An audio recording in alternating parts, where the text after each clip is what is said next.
at St. Joseph's Hospital when my second daughter, I beg your pardon, when my first daughter birth was about to occur, and Mr. and Mrs. Wright and his assistant, Gene Messelink, were coming down the hall, and I said, Mr. Wright, I'm from the Phoenix Gazette. Is there any news in your being here at the hospital?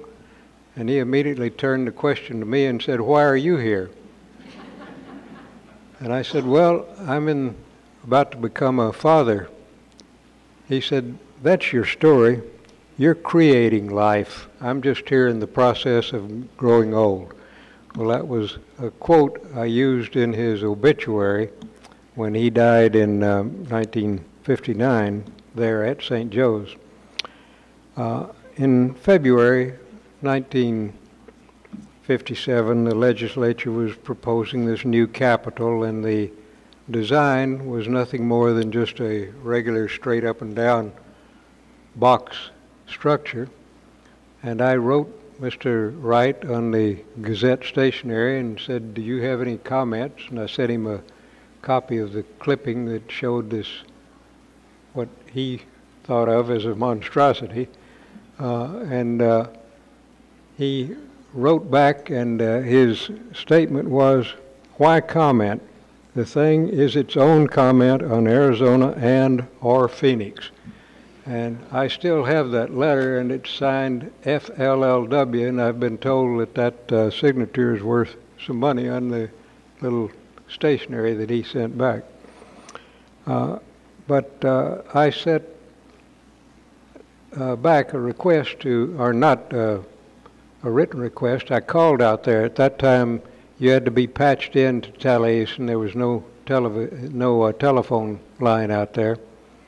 And I made arrangements to go out and meet with Mr. Wright and let him explain what he thought should be done for the Arizona State Capitol.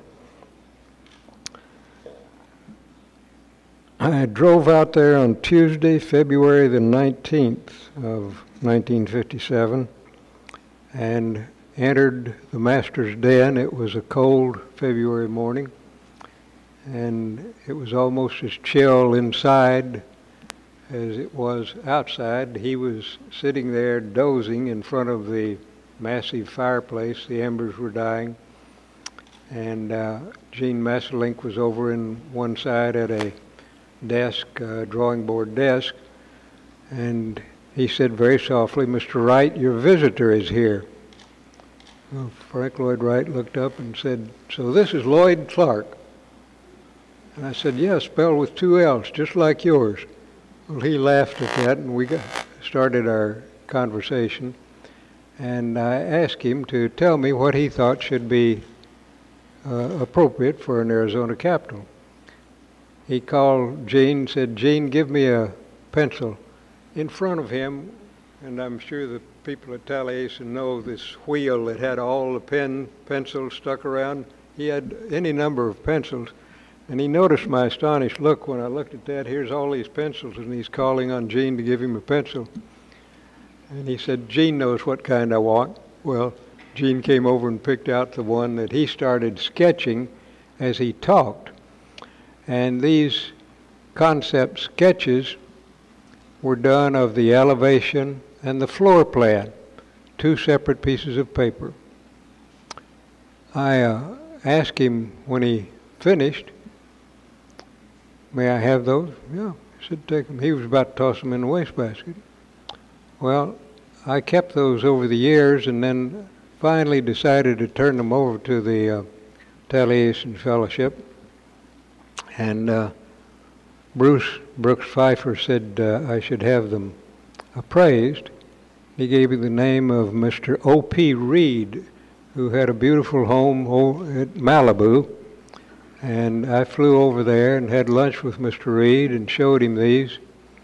And he said, well, Mr. Clark, you've got something very valuable here because it shows what was in the mind of this great architect at the time he was contemplating a new capital for Arizona. He said, you leave those here and I'll send you the appraised value on them. I went back home and I thought, well, maybe a couple of $1,000s for those. I opened up his letter later that week and it said, I appraised these at $85,000.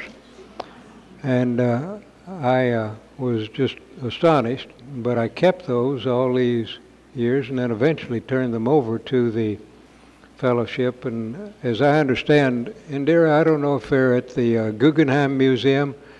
They were at the Guggenheim Museum, and it had a little plaque there donated by Mr. and Ms. Lloyd Clark of Surprise, Arizona on it. But yeah. Are they back? Good, good. Okay, well, just so they are not misplaced. The legislature turned down Mr. Wright's plans. They were mostly rural Solons, and it just wasn't to be. Well, Dr. Grady Gamage saw the stories I'd been writing about the legislatures turning down. One of them described it as too ornate. Another one, in a little more vulgar terms, said it looks like an Oriental whorehouse. Well, that certainly wasn't appropriate to what Mr. Wright had done, but nonetheless, Dr. Gamage's secretary, Mary Bunty, called me and said, do you think Mr. Wright would be interested in doing anything for Arizona State College? It was at that time. And I said, well, here's the number you dial, and they called out there and made an appointment for Dr. and Ms. Gamage to go out and have dinner with the Wrights. They got along fine. Mr. Wright said he would design something for Arizona State College, which he did. And he and Dr. Gamage both died before that could be completed. They both died in 1959. But the Gamage Auditorium came about as a result of the legislature turning down his plans for Oasis, or as he called it, pro bono publico, for the benefit of the public. I felt very gratified at having been instrumental in getting that resolved in that fashion. The thing that Mr. Wright wasn't a prophet here in his own community. He was far too world-renowned for the people on the Gazette staff, I think. But when he died, I was called in. I was getting ready to go to a conference in Washington. I had to go through O'Hare Airport, but I went in early that morning and wrote Mr. Wright's obituary, and it ran on the back page of the first section. When I got off the plane at O'Hare, the Chicago Tribune, big headlines, Wright dies. They had a complete account of Mr. Wright and his contribution to the world of architecture, but it was such a contrast from what the Phoenix papers didn't, they didn't give as much attention to this renowned architect as they should have, because he was right here in their own community. The press room that I arranged to be set up at the Hotel Westward Ho, Mr. John Mills gave the corral room, and that's where these first designs were shown. And I have here, I'll just pass this around. I want this back, but this shows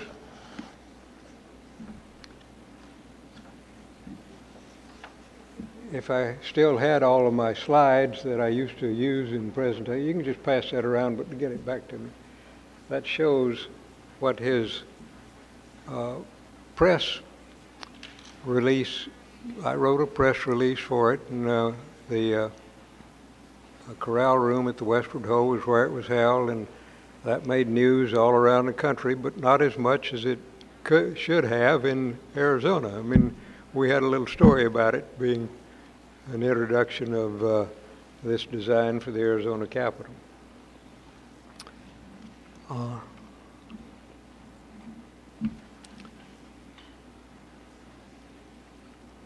I'm looking here. There's one other. Oh, in January 1990, this exhibit that you see now was displayed down here in the rotunda of the addition to the Capitol building. And it was described ceremonies for the Arizona celebration of Frank Lloyd Wright. There was a 16-month tribute that was given in 1990. And the Frank Lloyd Wright Foundation, Scottsdale Cultural Council, Phoenix Art Museum, and ASU sponsored that. So this is really a second exhibit of these drawings.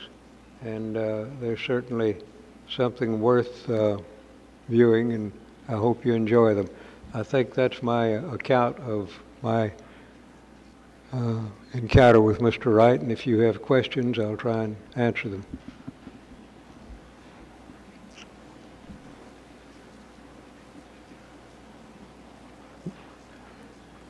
Yeah.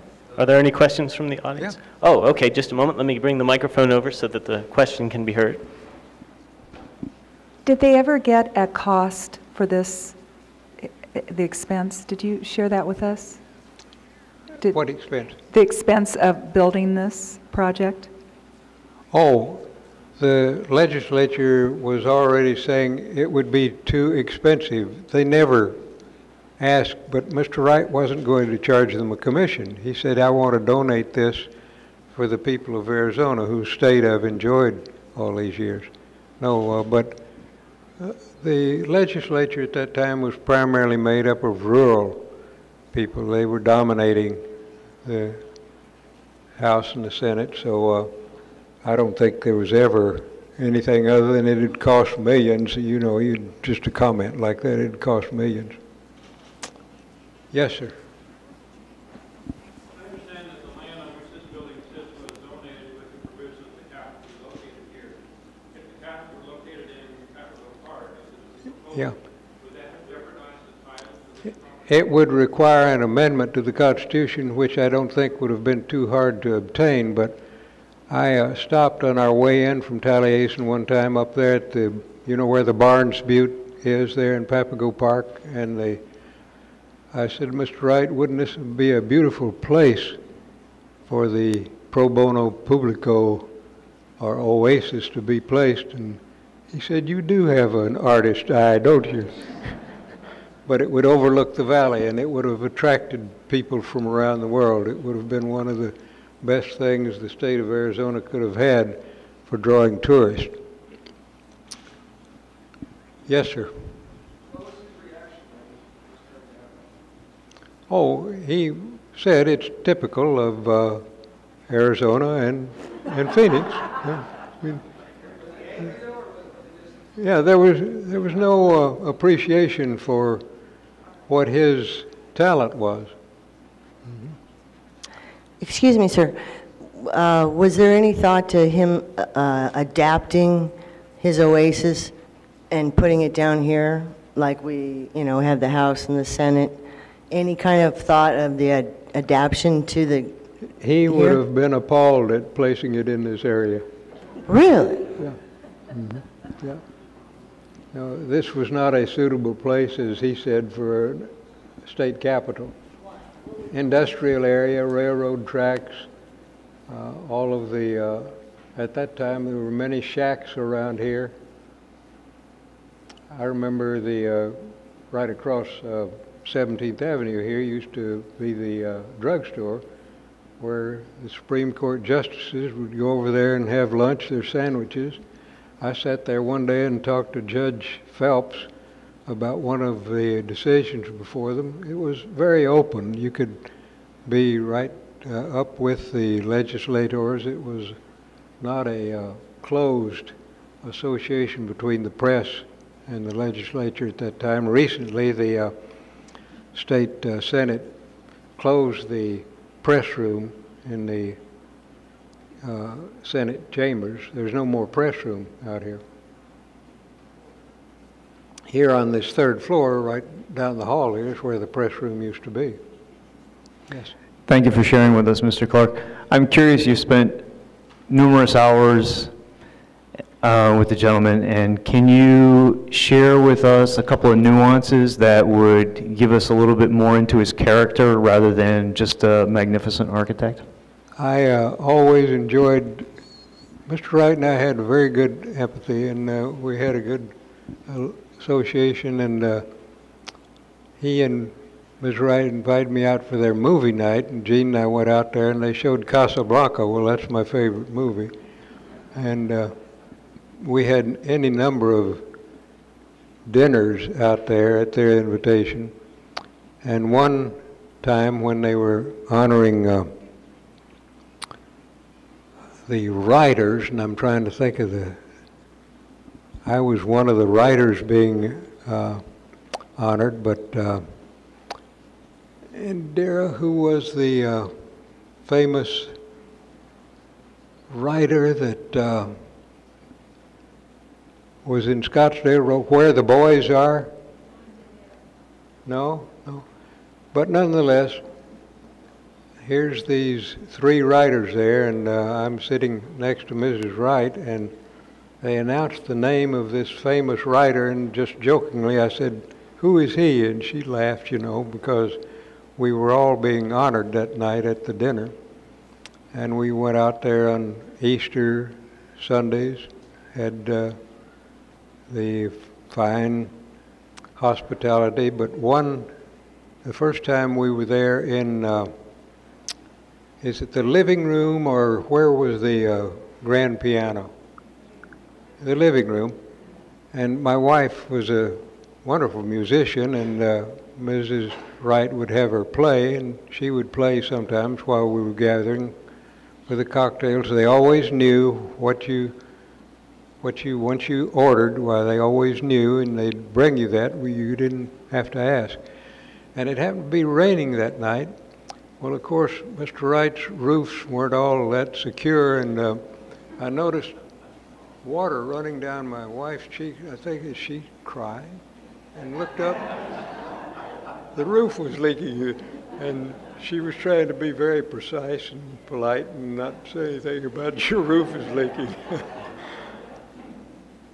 And then one time, after the pavilion, I think it was, burned, Mrs. Wright and her, was it a Great Dane that she had? Yeah. What was the dog's name? Well, I took a picture of her sitting there on the parapet of the burned out pavilion, and that is on display over in the Polly Rosenbaum building. They've got a collection of my photos over there that I took over the years, and that's one of them that's in there if you ever want to go over and take a look at those. There's ones of Eisenhower, Nixon, Truman, any of the people. I was a reporter, and I didn't get paid as a photographer, but I'd always take my camera along to take pictures of the people I was interviewing. And over the years I kept those, and they now have those. I think there's about 2,500 photos and negatives over there in the Polly Rosenbaum archives. Anything? Well, I certainly appreciate your good interest in this, and I'm so glad to have been able to make this presentation, because it's one I've done many times, but I used to have my slideshows, but I think I turned those over to the Frank Lloyd Wright Archives. Do you have my collection?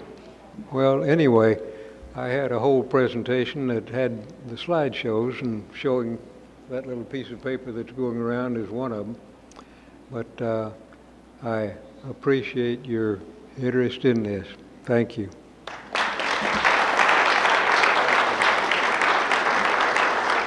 Thank you, Mr. Clark.